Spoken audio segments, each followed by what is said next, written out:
Oke, makasih Mas Uda Batik.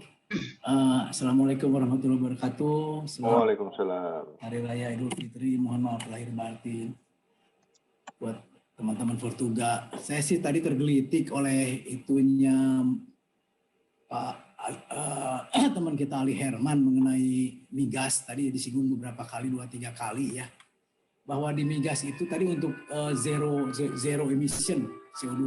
Kebetulan saya anggota COE Center of Excellence ITB ya untuk carbon capture storage dan carbon capture utilization and storage untuk dalam mengantisipasi program pemerintah mengurangi CO2 35% di tahun 2025 atau 2030 gitu kan, sesuai dengan Paris Protocol, Paris Agreement, bukan Kyoto Protocol.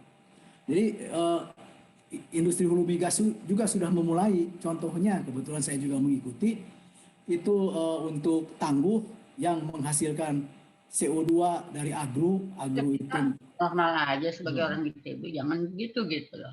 Agro, acid gas removal unit train 1 sampai 3 itu sekitar 300 300 juta kaki kubik CO2 per hari, itu rencananya akan diinjeksikan lagi ke dalam perut bumi, ke dalam reservoirnya, dan itu dimanfaatkan juga untuk sebagai pendorong gas di dalam itu, jadi berfungsi sebagai enhanced gas recovery. Begitu juga yang untuk industri petrokimianya, saya juga sedang melakukan studi untuk yang PT PAU, pabrik petrokimia di Sulawesi Tengah, yang menghasilkan 2.800 ton CO2 per hari. Itu juga diinjeksikan ke dalam reservoir di bawah tanah untuk juga dimanfaatkan sebagai enhanced gas recovery, yang jadi recovery gasnya menjadi bertambah sehingga produksinya menjadi makin banyak. Jadi saya kira ini tuh pengurangan gas CO2 itu memang sedang pemerintah juga sedang melaksanakan dengan konsisten, khususnya di industri hulu migas. Dan juga untuk kedepannya tetap mungkin ada baiknya kalau pemerintah juga turun tangan sehingga itu menjadi kewajiban dari pengelola atau pengelola blok-blok migas, penghasil gas, untuk melakukan hal yang sama. Itu saja informasi dari saya yang bisa berikan yang terkait dengan pengurangan emisi gas CO2 yang saat ini semuanya kan di venting ke udara, dibuang ke udara. Di PAU 2.800 ton per hari dibuang ke udara. Di sana di Tangguh 300 juta kaki kubik feet per hari dibuang ke udara. Itu aja, masih. Jadi bukan pertanyaan yang sifatnya Pak Husan ya? Ya. Ya, tapi korelasinya mungkin, dengan Pak Ali ada tanggapan, silakan Pak Ali. Korelasinya dengan ini memang appreciate sekali dengan gas ya, PHU tadi ya. Bahwa karena di sana itu ada sumur ya, ada untuk sumur injeksi, itu bagus sekali, jadi masuk lagi dan bisa diinjeksi lagi untuk enhance tadi ya. Betul, tapi kalau di PLTU itu CO2-nya itu ya mau dikemanin, atau di kendaraan-kendaraan, truk-truk yang pakai MFO di jalan itu, truk-truk pakai diesel atau diesel berat, bukan ya, yang ada solar yang beratnya itu ya, itu mau dikemanain? PLTU juga susah, itu sekian ton ya, apalagi kita harus 335 juta ton harus masuk total ya. Nah itu yang menjadi tantangan. Jadi udahlah Pak Luhut, itu kita hapuskan aja ya, nggak bisa begitu cepat mati listrik kita kan. Harus nyontoh teknologi yang di capture dan diinjeksikan kembali gitu, kira-kira itu untung sekali nih. Ada contoh mungkin ya. Akan tambahan sedikit tadi ada yang lupa Pak. Ada yang itu terpilih bahwa kalau kita bisa menginjeksikan CO2 ke dalam perut bumi, kita mendapatkan karbon kredit gitu ya. Ada pembelinya di Jepang, di Norwegia, di mana itu bervariasi antara $11 sampai $50 per ton. Jadi kalau kita bisa injeksikan 1 ton CO2 ke dalam perut bumi, kita dapat $11 gitu dari pembelinya di luar. Betul. Terima kasih. Baik. Sekali itu, walaupun realisasinya cuma 1-2 perusahaan yang bisa dari kita ya, yang lain itu susah ngurusnya gitu. Tapi memang ada. Baik, saya pikir cukup ya. Kemudian yang berikutnya, sorry saya nggak bisa lihat raise Fendi, hand-nya. Fendi, ada Fendi ya? Fendi, silakan Fendi. Fendi. Oke, terima kasih. Bang Ali, suaranya kok ada kayak distortion ya? Oke. Tadi saya lihat daftar ya. PLTN itu kan bukan renewable, tapi kan dia termasuk yang zero carbon emission.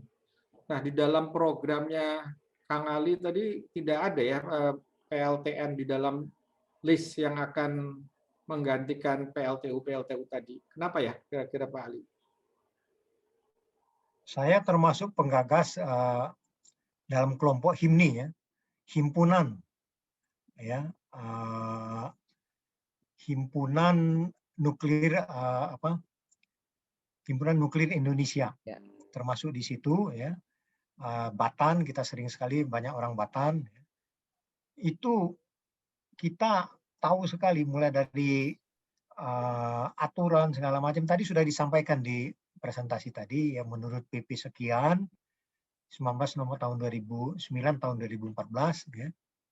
Itu Presiden dapat memberikan persetujuan PLTN ya, dengan setelah dibicarakan dengan DPR. Itu kalimat itu atau ketentuan itu panci sekali. Kenapa harus mestinya langsung aja Presiden menentukan pada saat Soekarno atau Soeharto buat PLTN di Gunung Muria sana kan, udah buat, tapi kemudian berhenti pada zaman SBY.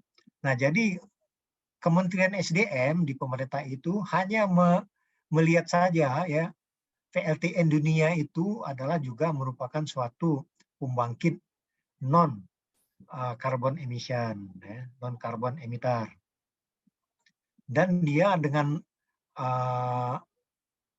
fungsinya itu dia bisa menghasilkan hidrogen ya secara green. Hidrogen itu bisa saja dibuat dari PLTU, tapi artinya tidak green kan.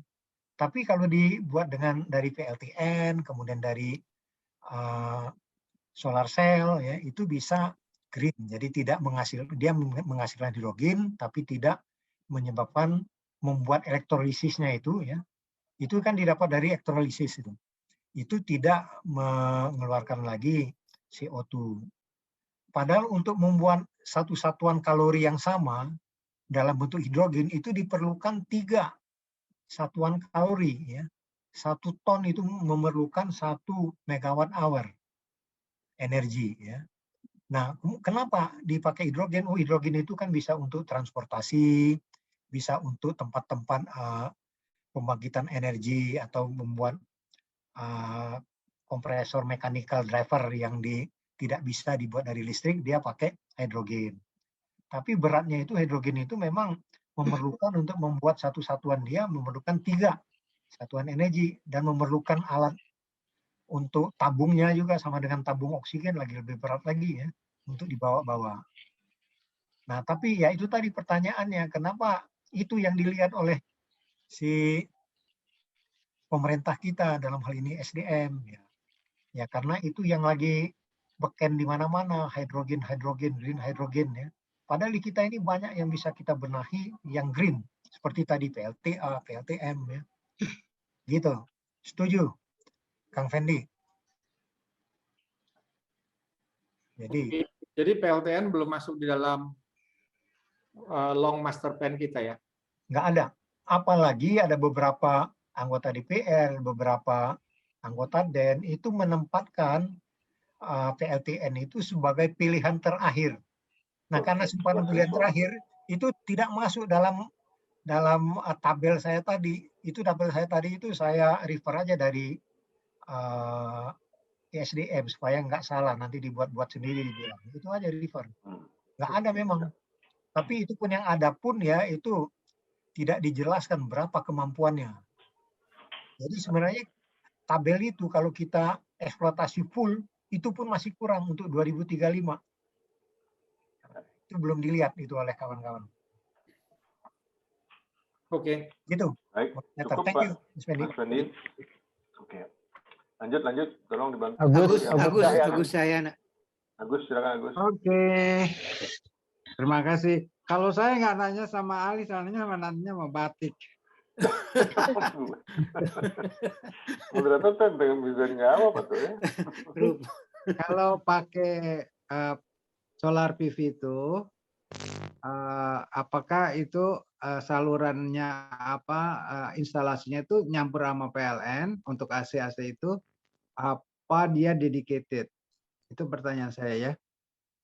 Jadi tidak ada PLN-nya. Terus kalau kemudian tiba-tiba mendung, hujan, apa AC-nya mati? Itu aja, sederhana. Terima kasih. Ali atau yang jawab itu mah jangan. Ali aja. Silakan Ali. Kan sudah aku serahkan proyeknya ke Batik. Sudah ini sudah Ali. Jadi Silakan, begini, Ali. ya, itu dipasang, Batik bilang untuk dijual ke PLN nggak usah, ngapain dijual ke PLN?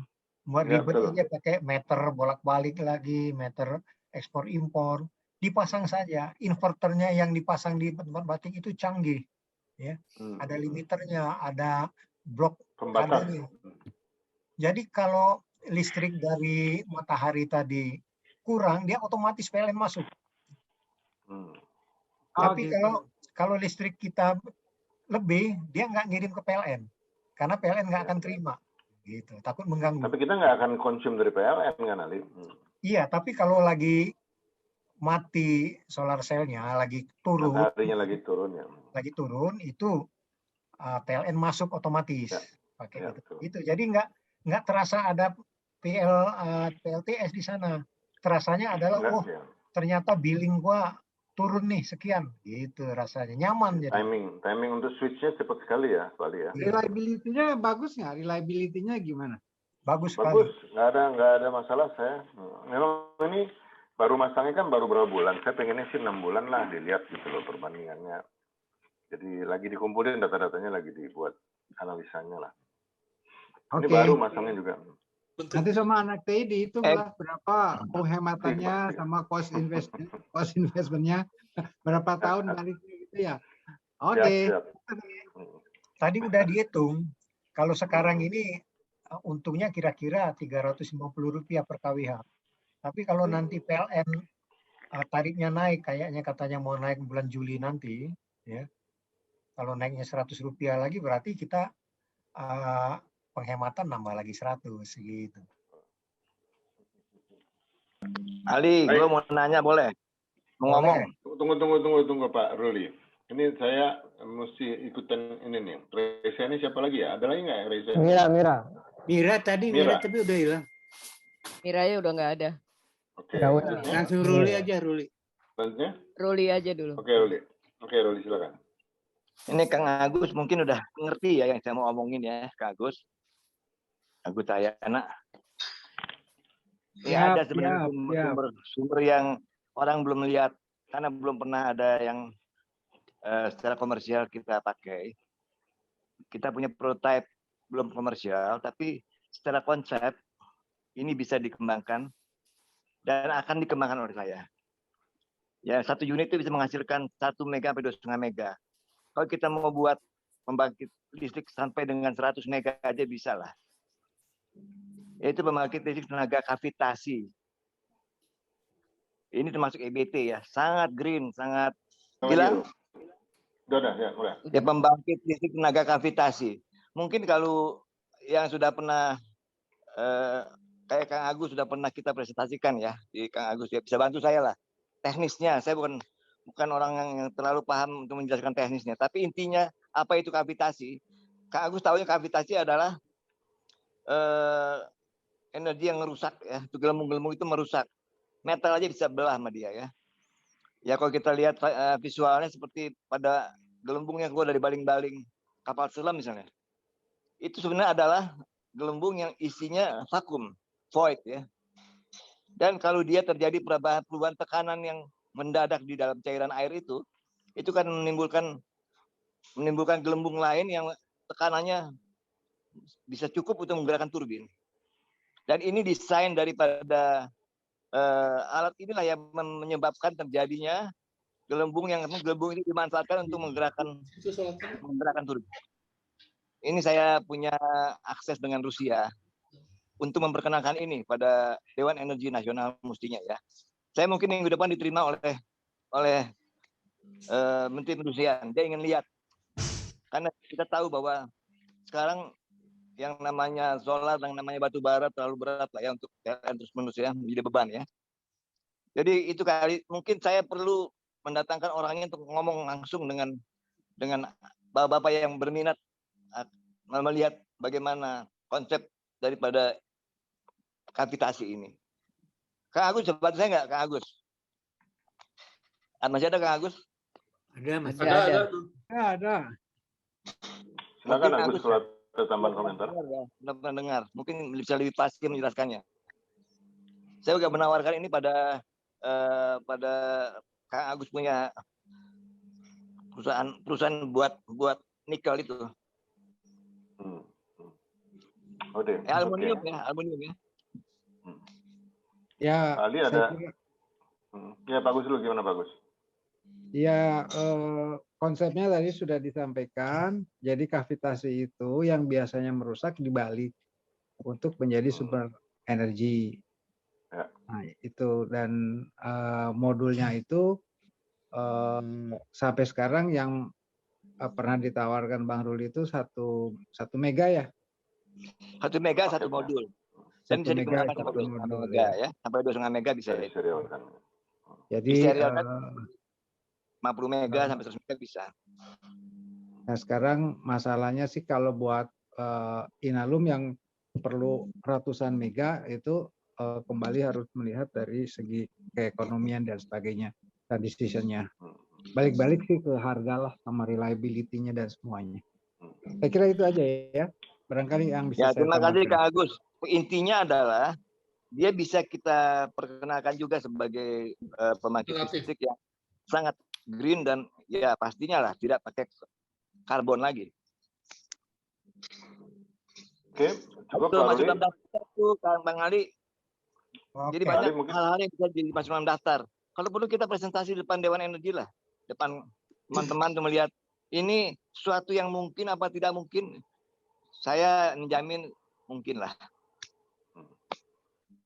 Mungkin Pak Ali ada tanggapan? Silakan Pak Ali.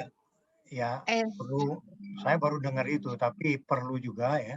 Kira-kira sumber energinya itu kita lihat dari mana ya, kemudian juga benefitnya, efisiensinya ya.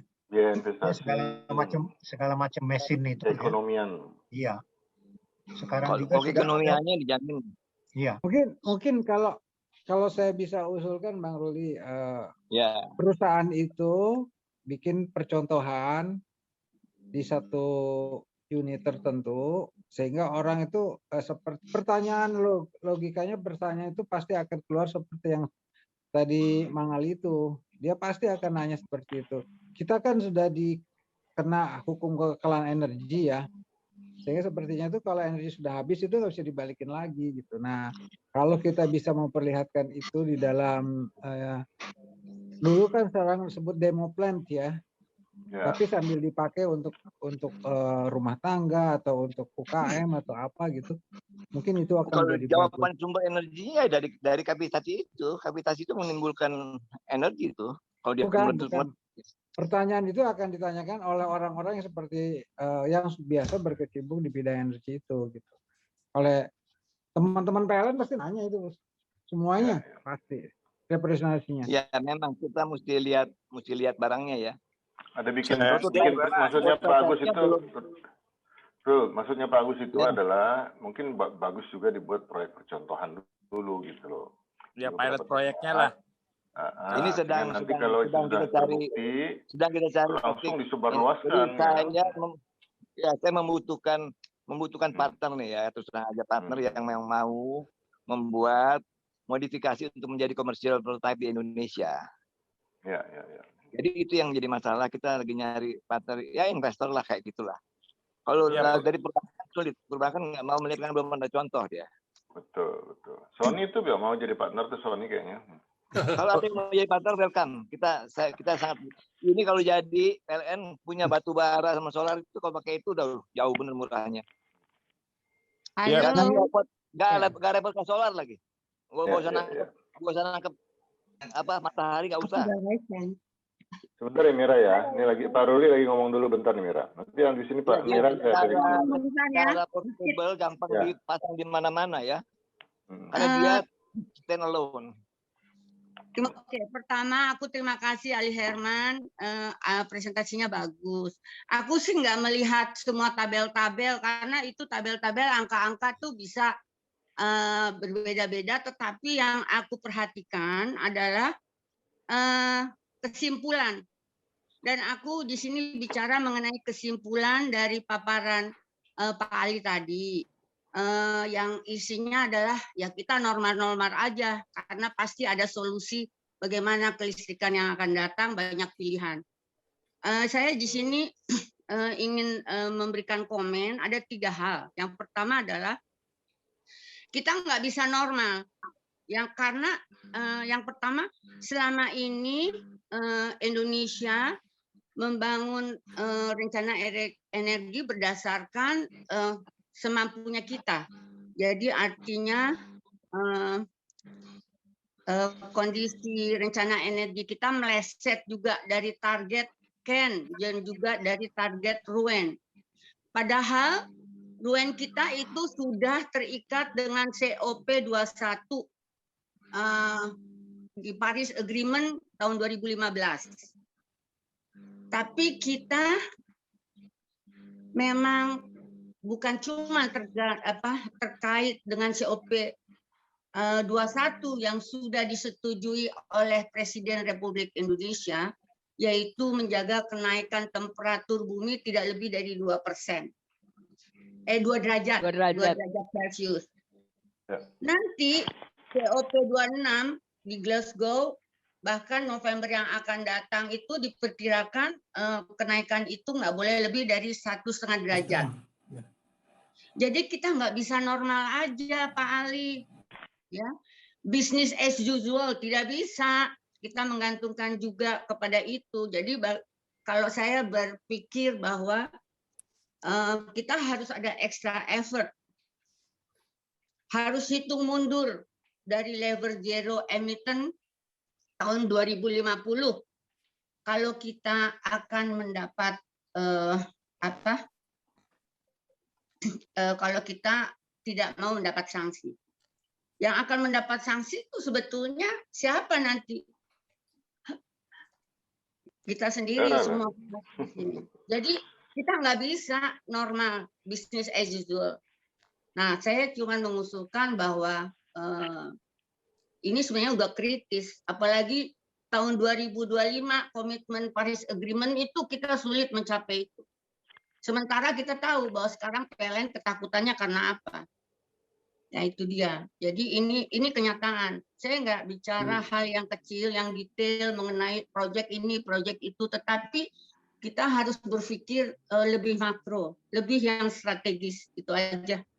Aku sih sebetulnya hari-harianku dengerin yang begini ya. Jadi emang ada stres juga di situ karena biar gimana pun aku hidup juga dalam lingkungan energi gitu loh. Jadi meskipun aku aku berharap teman-teman Fortuga kita bisa lebih progresif dan kita proaktif gitu kalau perlu membentuk tim atau gimana yang bisa eksis gitu Pak Ali. Jadi kita jangan berkesimpulan normal aja, business as usual enggak.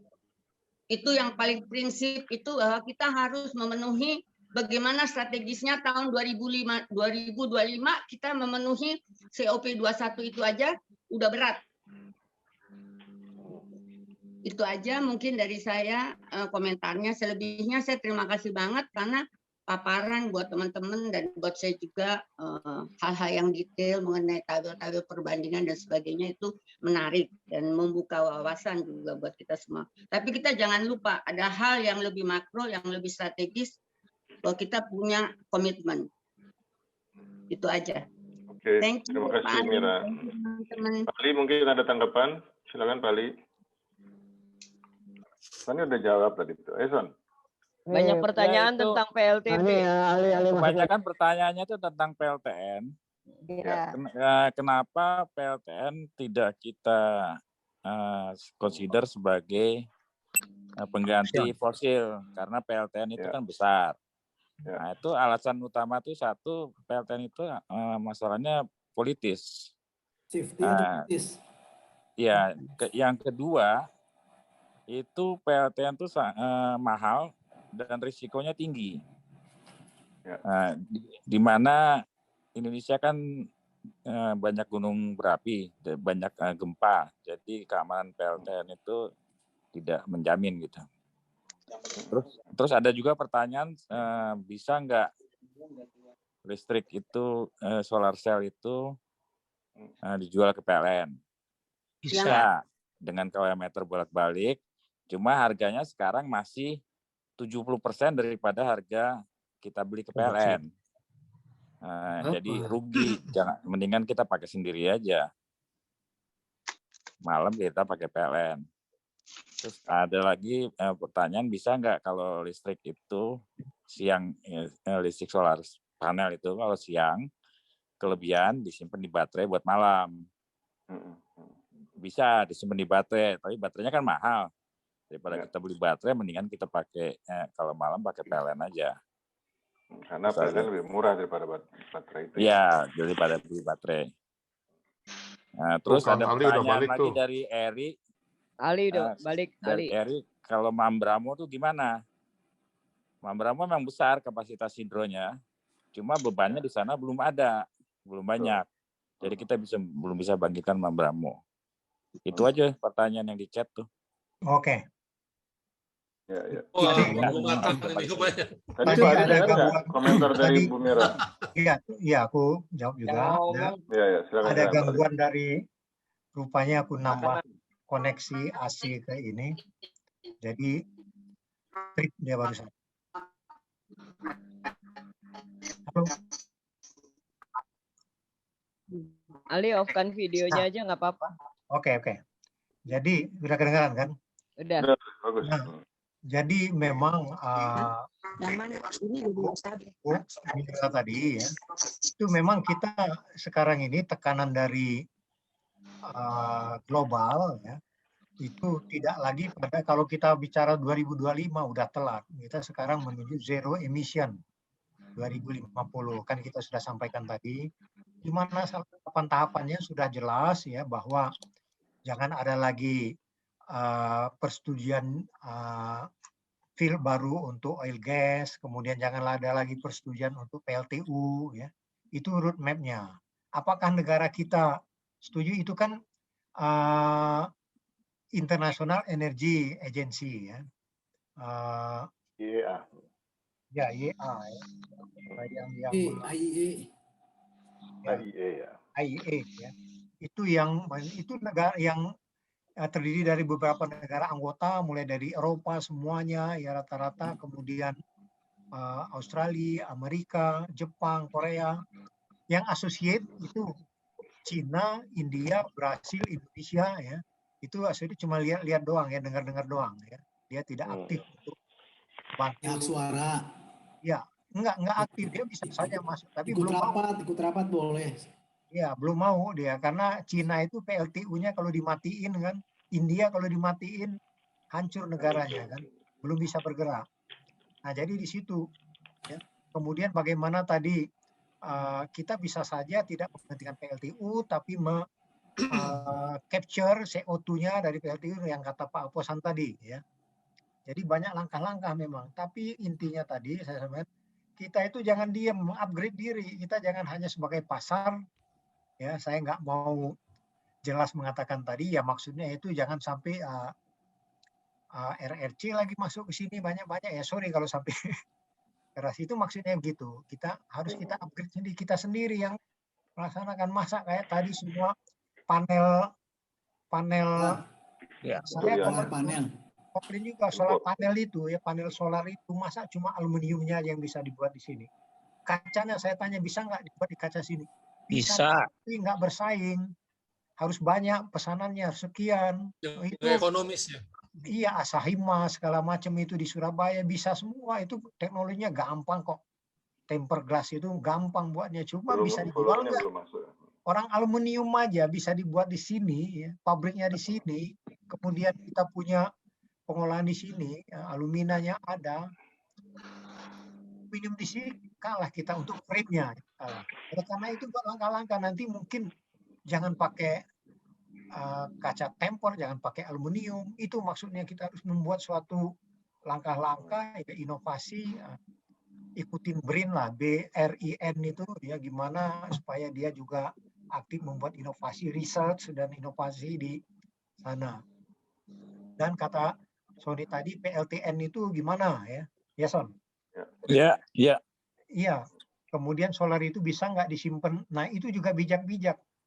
Karena kalau kita pakai solar panel ya, harganya juga sudah kira-kira sudah bisa, sudah murah sekarang ya. Sampai kita ini kan kira Rp600 kita buat sendiri. Atau Rp1.000 kan tadi, kalau kita bisa tekan lagi dengan volume yang gede bisa 600. Kalau kita tambah baterai, itu nambah Rp1.000 lagi. Kenapa? Baterainya masih mahal. Suatu saat baterai itu kalau Rp1.000 per kWh, itu batasannya. Kan kalau di mobil itu ada 100 Ah, 100 ampere hour. Dikalikan voltnya, jadi watt hour dia. Jadi kalau baterai itu sudah mencapai harga $100 per kilowatt hour, itu baru bisa dia worth it untuk dipasang di rumah. Nggak usah pakai PLN. Ini kita pasang solar cell, kayak baterai. Tapi juga sedrastis itu, kita itu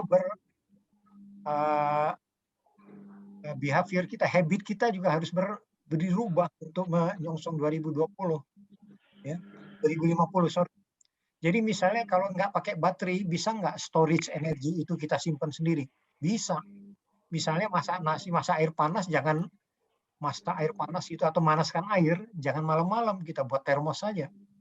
Kemudian juga nasi itu nggak usah dimasak pada saat matahari nggak ada, siang-siang hari aja, jadi nggak perlu baterai banyak. Ya makan nasi yang agak-agak hangat kan lebih sehat daripada nasi panas, masukkan di termos saja. Untuk air, nggak usah pakai pompa air, itu saya barusan listrik mati karena pompa air tuh, salah tuh. Pompa airnya ada rusak kayaknya, jadi mati semua satu bagian listrik ini. Itu jangan pompa air, ininya aja malam siang-siang dipompakan air, tangkinya aja ditinggikan, nggak usah pompa pendorong. Nah itu banyak hal-hal yang langka. Kemudian waktu itu Batik, Chris minta gimana kalau supaya rumah dipasang baterai. Untuk apa baterainya saya tanya? Supaya kalau padam itu di rumah kita terang. Loh, saya dari 20 tahun lalu kalau padam listrik rumah saya terang, pakai aja 1-2 lampu yang ada baterai di dalamnya, yang kalau mati semua dia nyala sendiri, itu aja kan, nggak perlu pakai baterai khusus. Nah gitu cara-cara bagaimana kita membijaki perubahan-perubahan itu ya, atau untuk zero emission ini banyak sekali. Pemerintah juga gitu, misalnya industri itu ya jangan ke Jawa. Misalnya nanti industri berat itu salah satu tantangan itu industri berat. Itu dibangun di Kalimantan Timur bagian utara, di mana di sana ada 10.000 megawatt, buat aja industrinya di sana ya. Kalau kita siapkan kemudian tanahnya di ini ya, Kang Agus Cahyana ya, kalau tanahnya disiapkan orang akan datang ke sana. Papua juga dibuat pagar aja besar-besar buat PLTA di sana, dari Membramo itu 20.000 megawatt bisa ya. Industri lari ke sana aja. Mulai dari industri baja, industri apa yang padat energi ya di sana. Itulah cara-cara bijaki. Jangan as usual, kata Mira tadi, memang benar. As usual kalau industri di sini nanti tahun depan dia listrik naik, kita siapkan lagi sekian megawatt. Tahun 5 tahun lagi naik lagi 5.000 megawatt, kita buat lagi proyek 35.000 megawatt, 20.000 di Jawa. Nggak gitu lagi, mesti dibijaki. Industri apa? Listrik itu naik di mana? Di industri itu mau nggak kita alokasikan di situ? Orang ibu kota negara aja bisa dipindah, industri juga bisa dipindah, yang berat-berat, yang gede-gede, yang di Jawa apa di Banten itu yang gede-gede, yang industri baja kan bisa dipindah ke ini Kalimantan Timur bagian utara. Industri nikel dan lain-lain di timur, karena sumbernya di timur, dibuat aja di Membramo tuntas, satu hulu hilir tuntas dari jadi gitu kan. Itu bisa pakai listrik membrana, harganya murah, sudah kita hitung. Lebih murah dari solar cell itu kalau dibuat industri di sana, karena airnya bagus, ya run of river, nggak perlu pakai dam, dia langsung bisa menghasilkan banyak, ya, sekian ribu megawatt, ya, tinggi. Jadi nggak perlu, ya tadi jangan as usual, jangan ya agak akurasi lah membuat suatu kebijakan untuk mengikuti perubahan itu akurat sekali harus. Industrinya di mana, kemudian juga penempatan mal-mal juga harus dilihat. Dia pakai AC itu kebanyakan, di samping dia gas rumah kaca dari CO2 dari freon juga banyak, itu harus diganti juga. Satu-satu dibijaki. Nah, itu yang menghadapi ke depan ya 2050.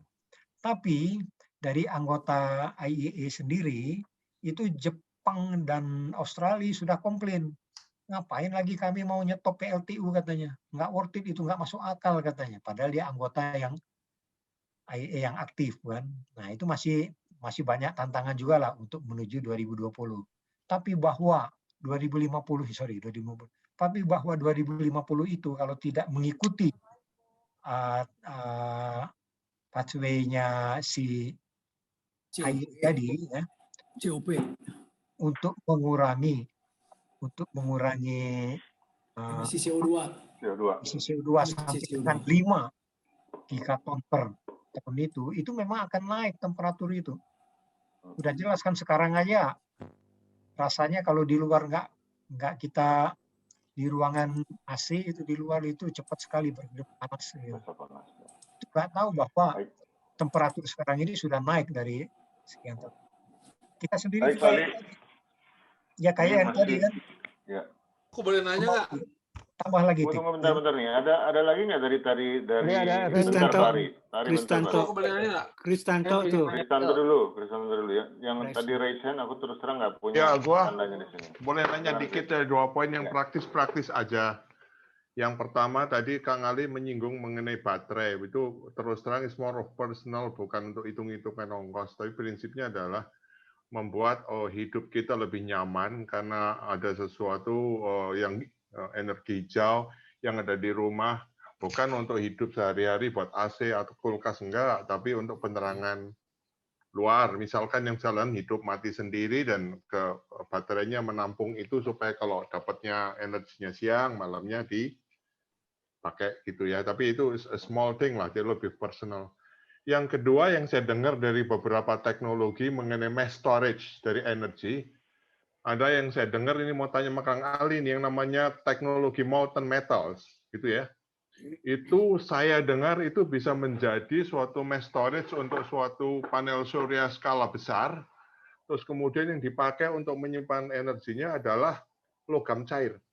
Nah ini gua nggak tahu persisnya, tapi dikembangkan di MIT dan sekarang pilot project-nya ada di 2 atau 3 tempat di dunia.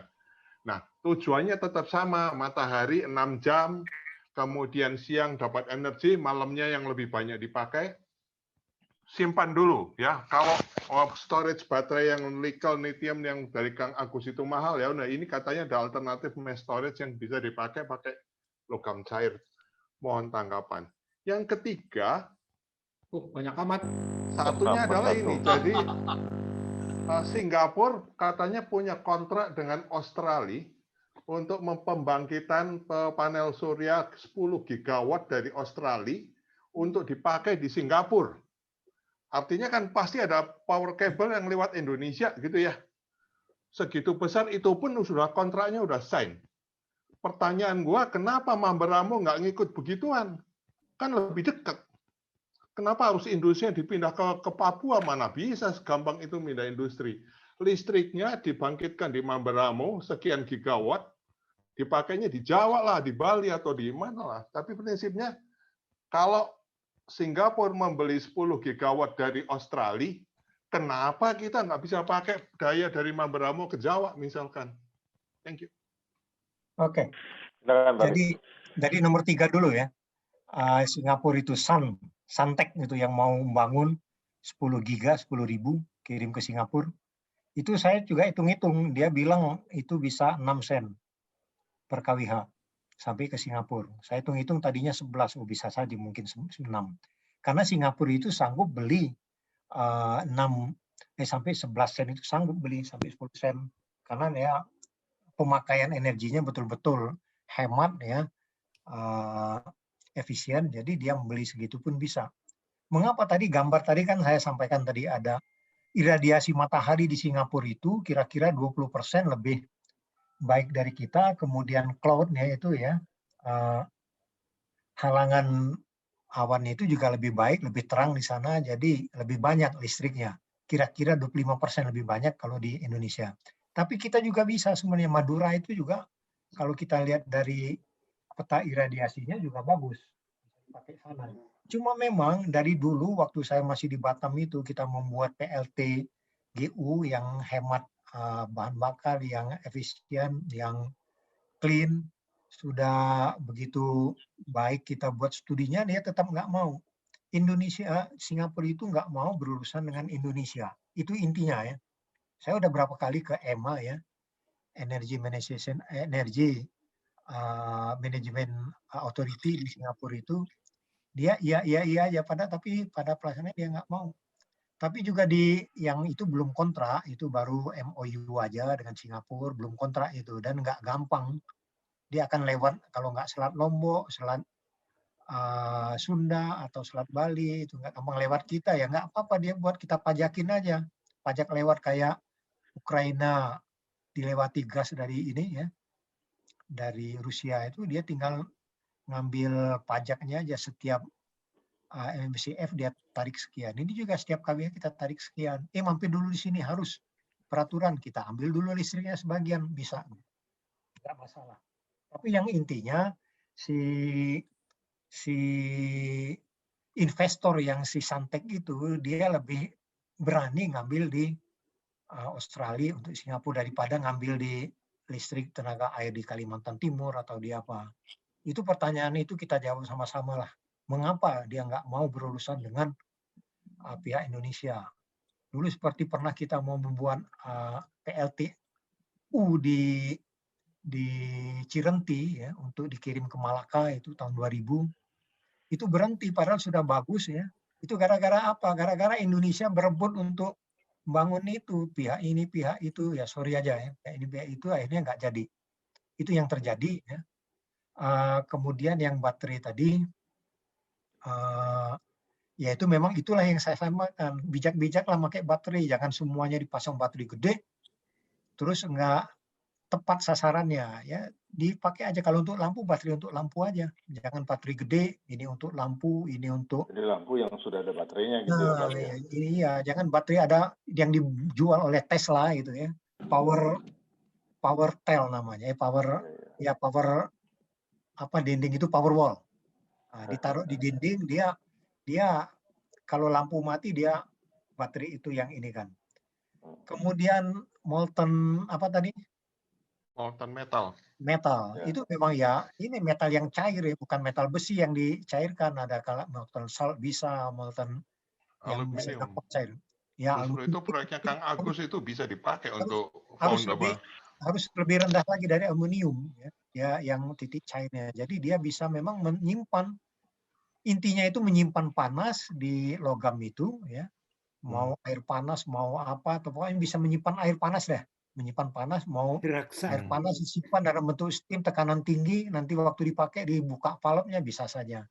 Itu juga yang molten metal tadi ya, panasnya nanti dia juga memanaskan air buat steam, menggerakkan turbin kalau dia listrik, atau untuk heater, untuk winter atau untuk apa, untuk heater itu bisa di sana. Itu teknologi biasa semua, itu bisa kita pelajari kok. Cuma bahwa dia ekonomis apa enggak, ya itu tinggal dibuat ininya lah, langkah-langkah skalanya apa gitu, kemudian juga cara-caranya. Baterai juga ya, sebenarnya baterai itu ditanya oleh Sony tadi, bisa nggak disimpan malam? Bisa, asal baterainya murah. Tapi nanti kalau semua listrik itu dari solar, kayak tadi 207 giga, itu berarti harus ada 4 kali 200 giga tadi 800 giga 800.000 mWh ya baterai.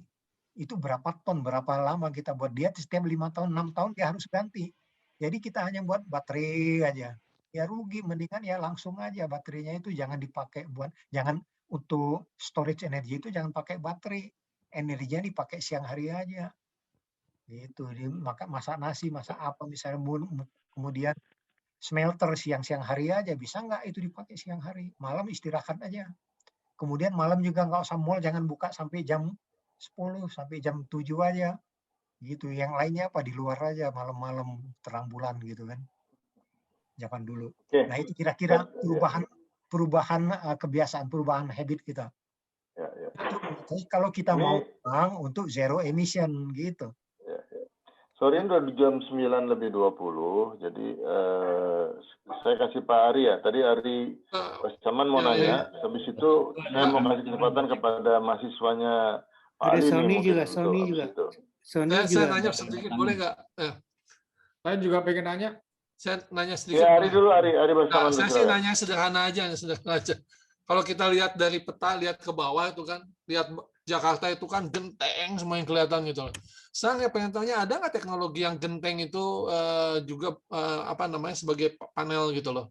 Kalau misalnya, kalau itu sudah ada dan bisa dipakai, saya pikir industri-industri juga akan berkembang otomatis. Supaya apa namanya jadi ekonomis gitu loh untuk misalnya apa namanya industri kaca segala macam itu glass itu kan ekonomis loh. Ya ada. Nggak ada ya Pak ya? Ada. Bisa semua. Silakan, Pak Ali. Tapi udah ada belum gitu? Ada, tapi itu tidak murah. Kordeng aja ada. Tidak murah ya. Jadi yang lebih paling murah itu yang dibuat sekarang itu panel. Ya, seperti itu. Itu pun masih lebih mahal karena kacanya itu kaca temper. Jadi mahal. Gimana supaya dikurangi? Dibuat genteng, dibuat apa? Itu joinnya ya kan saya sampaikan tadi sel-sel itu. Joinnya itu harus lengket. Jadi kalau dibuat lempeng-lempeng, kalau bisa nempel itu aja kayak genteng nempel itu nggak bisa itu nyambungin. Bisa, tapi mahal. Efisiensinya akan turun. Jadi hilang 20%. Ngapain hilang 20%? Nggak, karena mungkin mahal itu karena yang penggunanya kan belum banyak. Kalau misalnya udah masa industrinya, saya pikir itu kan jadi murah gitu. Mungkin ya, ini saya sih pikiran. Karena kan ada genteng yang mirip genteng tapi dari seng itu. Nah, kan bisa dibuat gitu sambungannya supaya join antara satu yang lain itu supaya agak banyak. Sebenarnya kalau dibuat satu lapangan bola disambung-sambung terus itu efisien. Tapi kenapa dibuat petak-petak itu optimal ya, panel-panel itu optimal ya antara handlingnya dan efisiensinya. Jadi kalau dibuat kecil lagi dia nggak efisien itunya. Walaupun digabung gitu ya. Itu losses di join itu tinggi. Oke. Gitu. Pak Ali. Bisa nggak masalah gitu. Nah, ini itu arsitek, coba tanya arsitek. Sekarang ada peraturan dari ESDM ya, karena mungkin mereka juga nggak mau drop langsung pemakaian solar yang energi solar panel itu. Ada ketentuan baru ya Pak Ali ya, mungkin bisa di-share ke teman-teman. Kayak buat perumahan itu kan kita sebetulnya yang saya alami, kita pakai solar panel itu benar-benar menghemat. Halo? Iya. Tapi ternyata ada peraturan baru keluar. Kita nggak bisa pakai terlalu banyak. Karena mungkin mereka juga memikirkan kalau nggak PLN kan drop banget supply-nya. Gitu. Jadi saya beruntung karena rumah saya waktu masih belum ada peraturan itu saya pasangin itu. Jadi saya bayar listrik itu separuh dari biasanya. Misalnya saya biasa bayar 4 juta, sekarang hanya bayar 2 juta gitu. Nah, tapi ke depannya itu udah nggak bisa. Jadi PLN, ESDM juga dia sangat mungkin juga mempertimbangkan PLN karena nanti kan drop banget supply-nya PLN. Waduh. Pak Herman, bisa saya Joko, Pak, Ya. saya nambahin sedikit Ya. mengenai ini. Jadi begini, solar itu kan sangat tergantung kepada matahari, seperti Pak Herman tadi jelasin. Ya.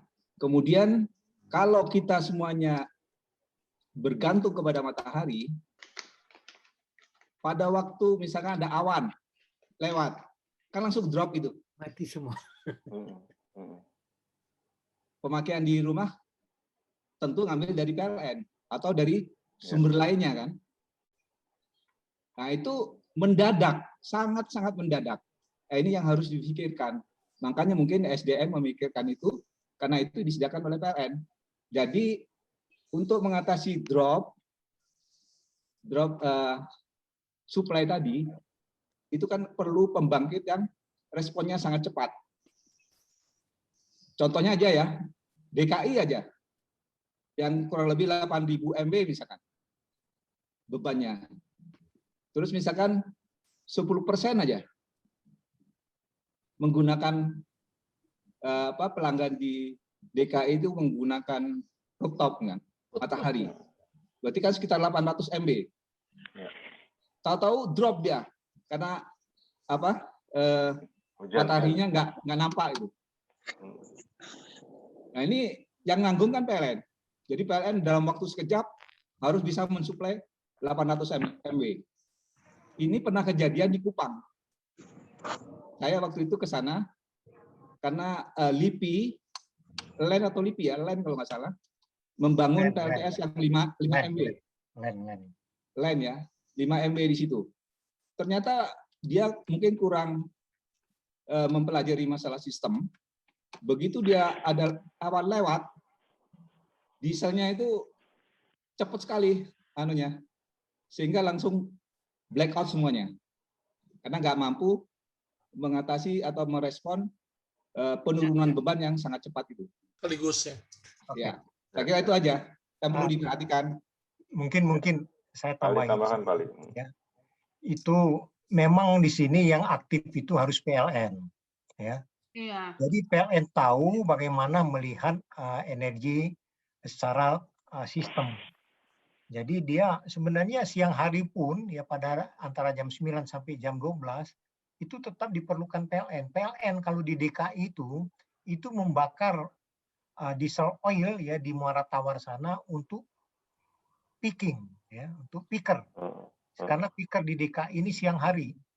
Nah, ya.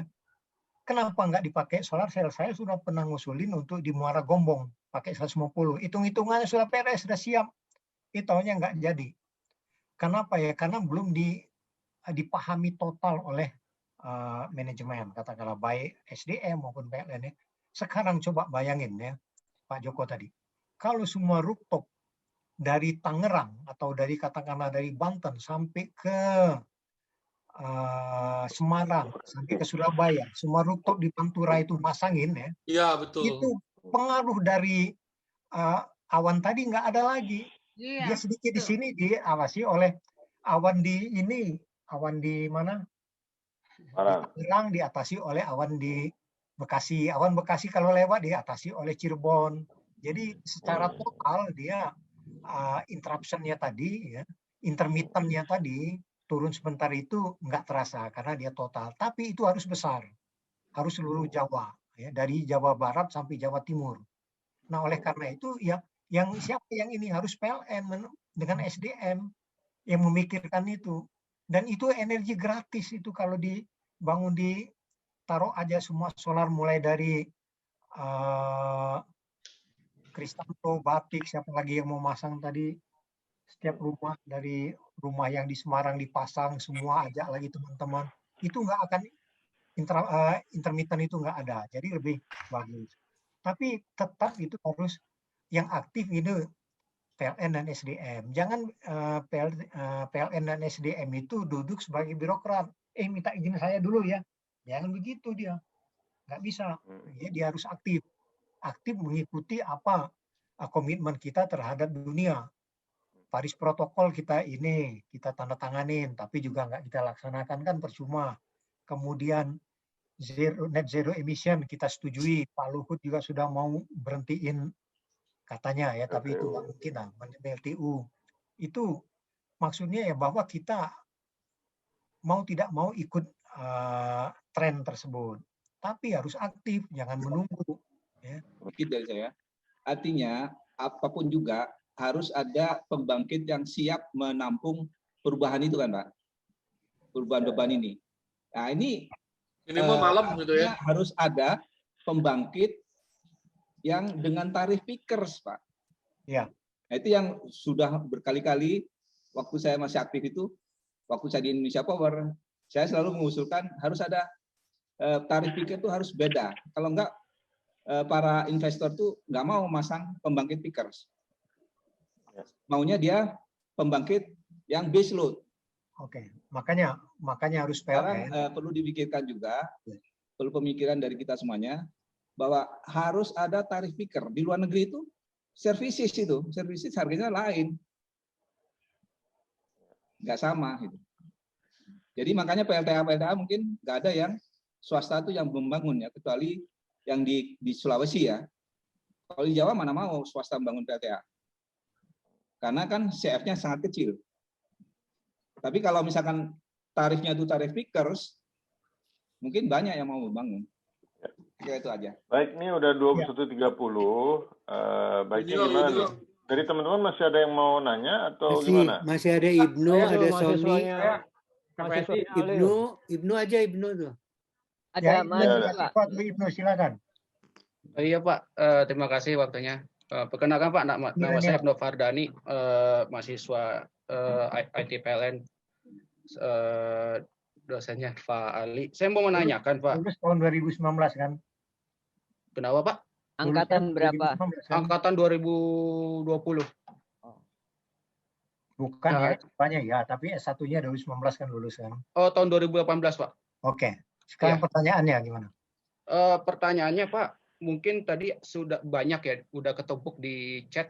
Yang pertama itu, kalau nggak salah Pak Dami atau Pak siapa ya tadi ya, yang menanggapi, saya lupa maaf, yang menanggapi masalah pertimbangan energi nuklir Pak.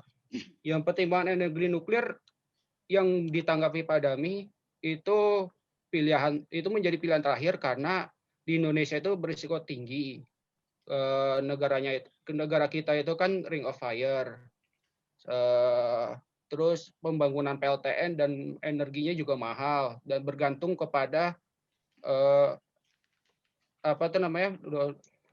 energinya bergantung kepada negara lain, maksudnya harus impor gitu. Padahal yang diajarkan oleh Pak Ali itu malah kebalikannya dari semua ini. Pak Ali pernah bilang PLTN itu apalagi dengan reaktornya itu makin lama itu makin safety gitu. Bahkan yang kecelakaan reaktor nuklir seperti Chernobyl, Three Mile Island dan di Fukushima itu antara kelalaian manusia ataupun desain yang salah. Desain lama. Ya.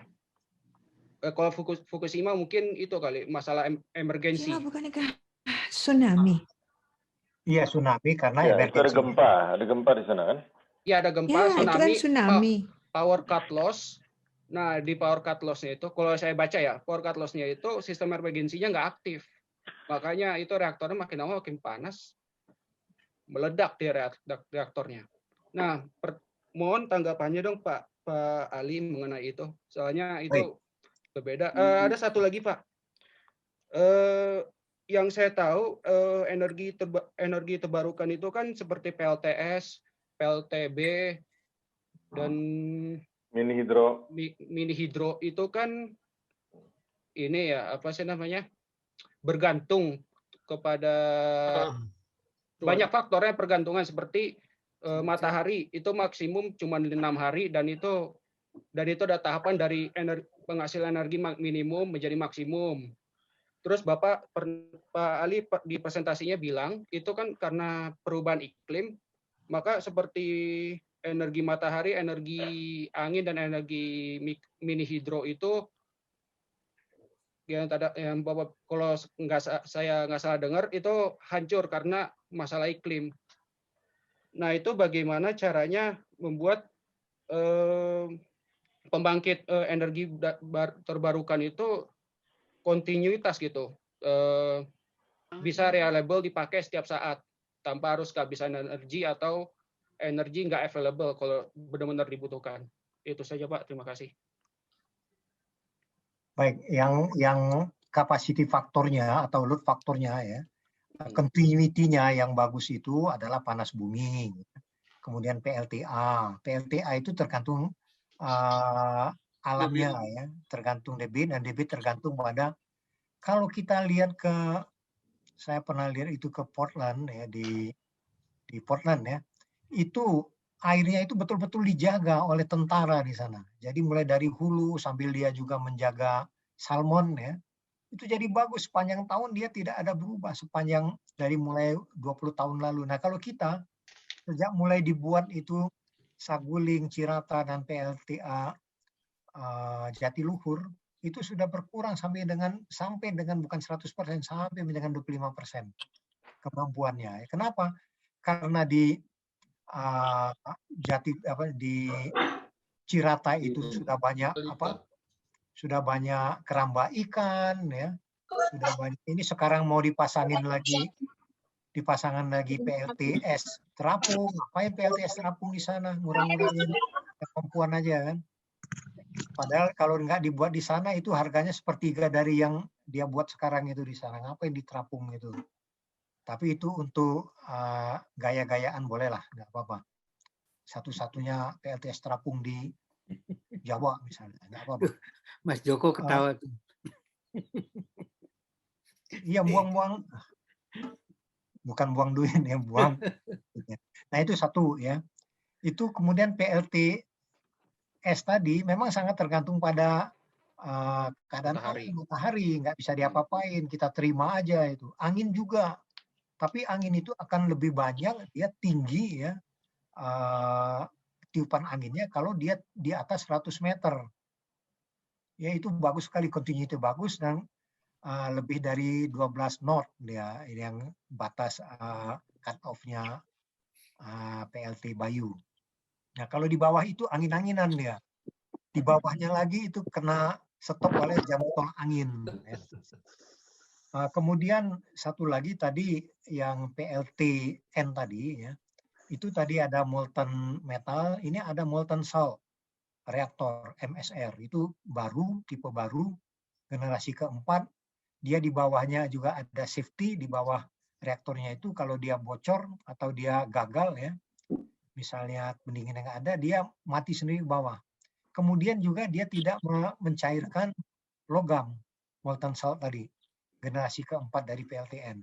Tapi di kita ini nggak berani untuk memulai ini. Padahal si pembuatnya itu sudah siap untuk memberikan harga 4,5 sen paling murah, ya, dengan 2 kali 300 mega.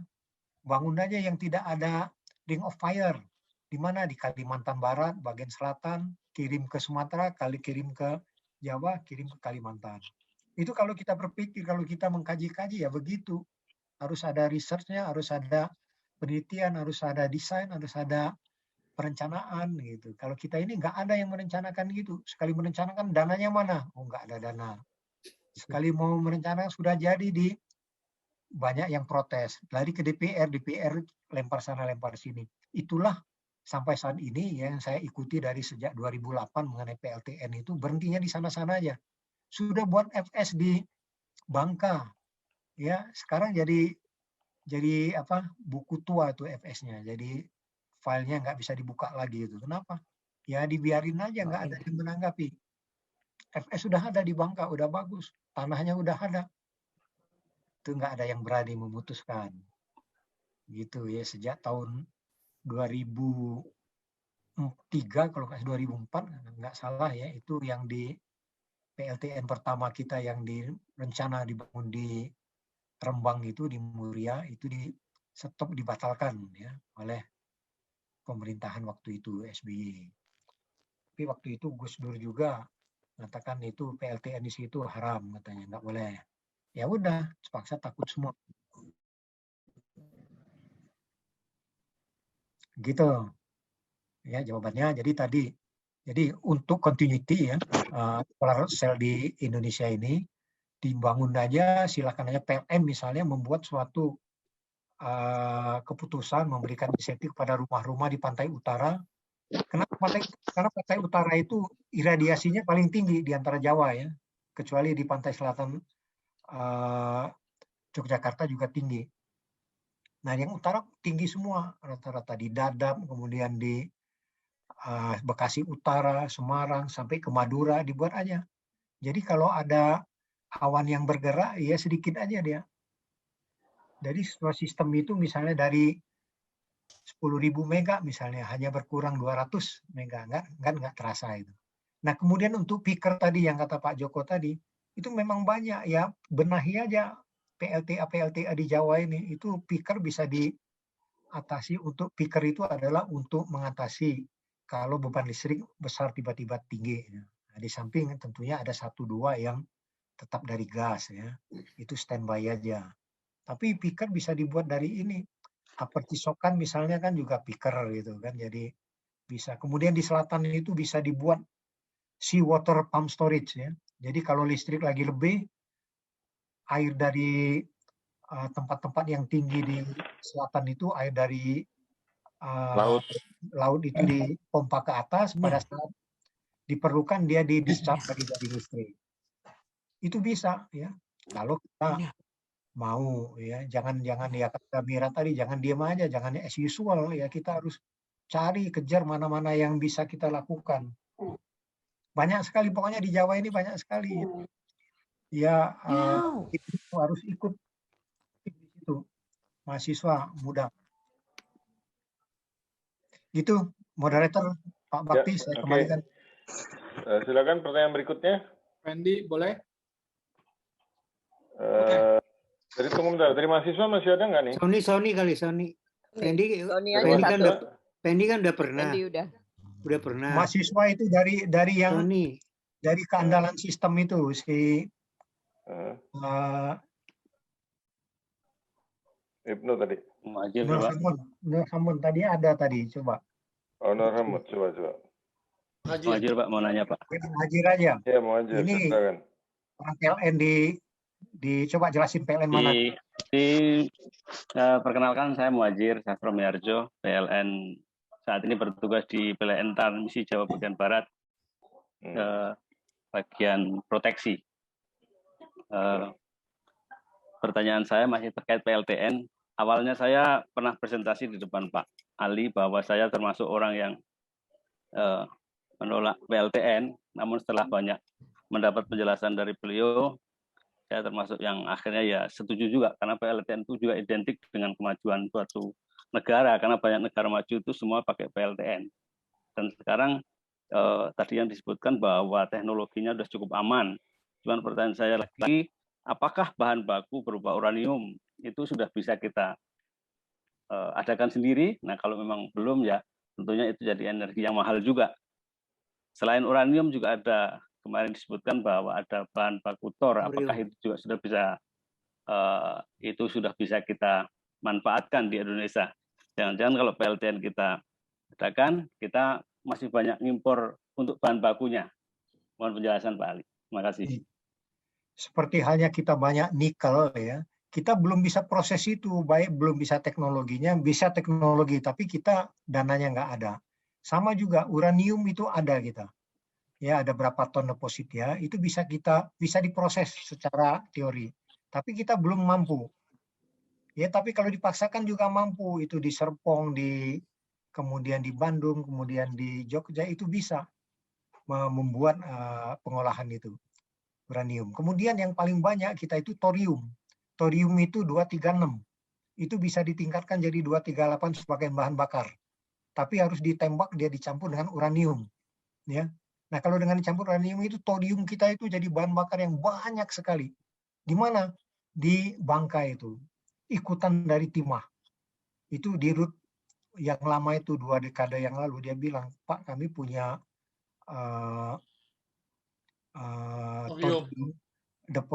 cadangan thorium di sini sudah dalam bentuk yang sudah diolah maupun yang bahan mentah, itu yang sudah diolah aja kira-kira 400 ton kalau nggak salah.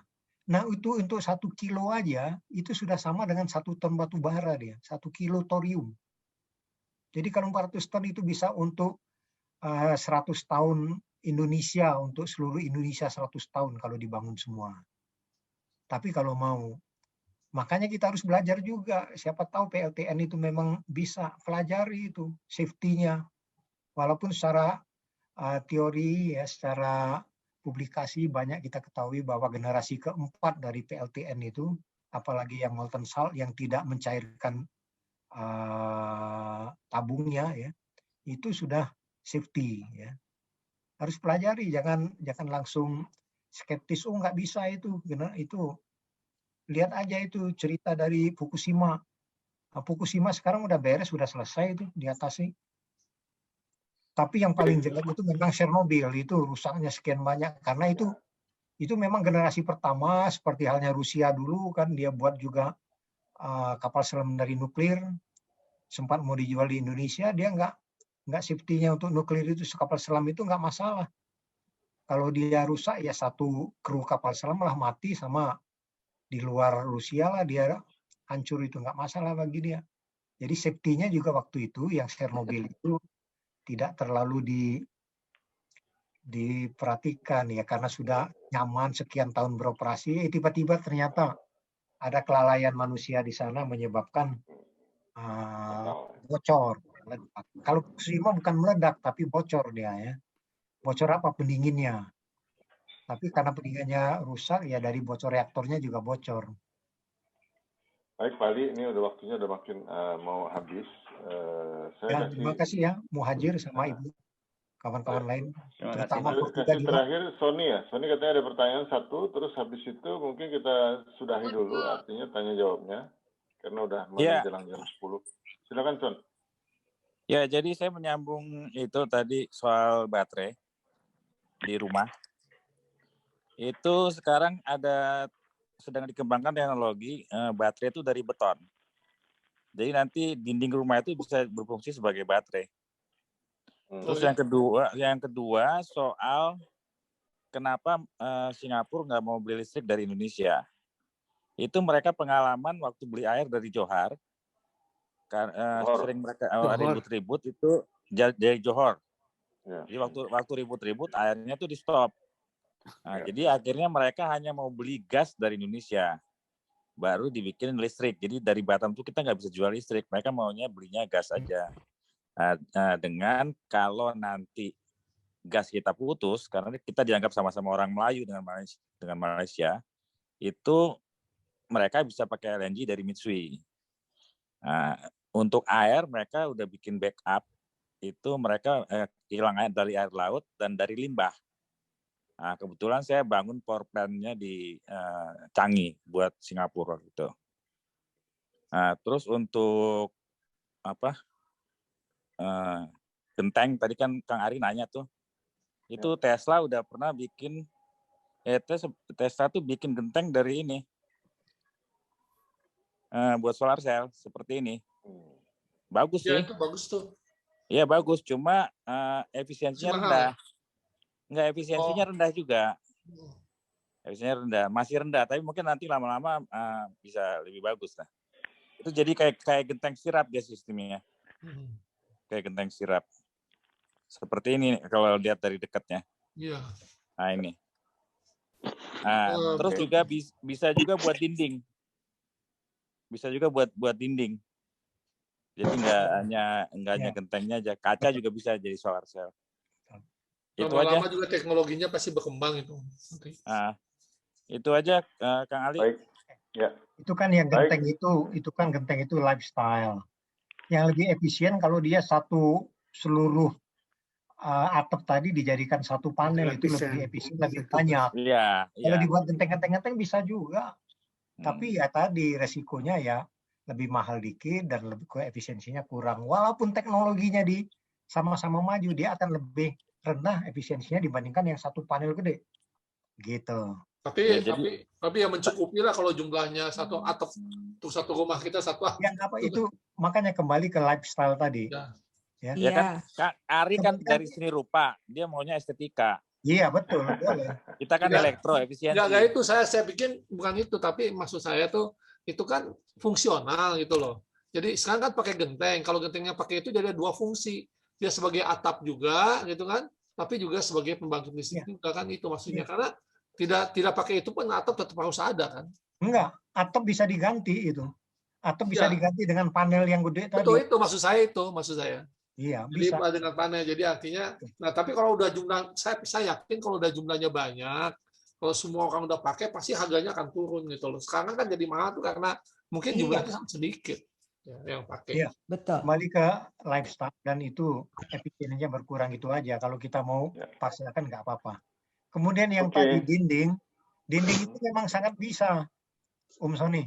Kenapa? Karena sekarang ini elektrolit kan biasanya baterai itu apapun dia liquid electrolyte ya di dalamnya itu media untuk mengantarkan elektronnya itu.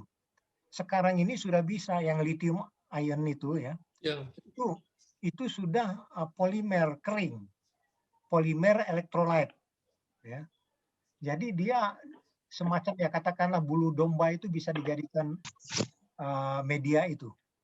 Wool ya. Itu polimer kan, wool itu polimer dari organik yang kering. Itu bisa mengantar di padan kering. Jadi dinding itu di wool itu jadikan dinding, sebelah sana dikasih nikel ya, nikel, aluminium sama manganis ya. Sebelah sini lithium. Jadi dia mengeluarkan listrik. Asal dicas dulu ya di sebelumnya. Udah jadi baterai dia. Buat lempeng-lempeng kayak bataku gitu ya. Lebih gede lagi dah. Supaya dia tahan 20 tahun misalnya. Udah rumah itu langsung lampu di situ aja tempel. Nggak perlu pakai kabel-kabel kemana-mana. Masa tinggal tempelkan aja di situ. AC tempelkan aja di situ kan gitu. Udah ada contoh belum? Ya itu teorinya. Bahwa teori itu baterai itu kan sekarang ini baterai itu yang berat itu casingnya sebenarnya. Untuk pengamanan casing. Kenapa? Karena dia masih cair. Masih agak liquid. Jadi bisa meledak, bisa apa. Ya. Itu juga yang si polimer elektrolit tadi bisa meledak dia. Kenapa? Karena dia dipadatkan. Jadi kalau ada short circuit, dia antara positif negatifnya itu bisa melembung dan bisa pecah atau meledak. Itu konsekuensinya memang nggak bisa diapa-apain. Kalau nggak ya cari material lain. Material lain mungkin kurang kapasitasnya. Itu kira-kira. Pokoknya semua bisa deh. Asal kita pelajari. Oke, baik Pak Ali. Ini waktunya sudah habis nih, udah jam 9.50. Jadi saya sebagai moderator mengucapkan terima kasih sama Pak Ali dan seluruh teman-teman yang sudah berpartisipasi, memberikan pertanyaan-pertanyaan dan melakukan diskusi-diskusi yang sangat menarik. Dan sebagai moderator saya mohon maaf juga kalau ada perkataan-perkataan ataupun hal-hal yang kurang berkenan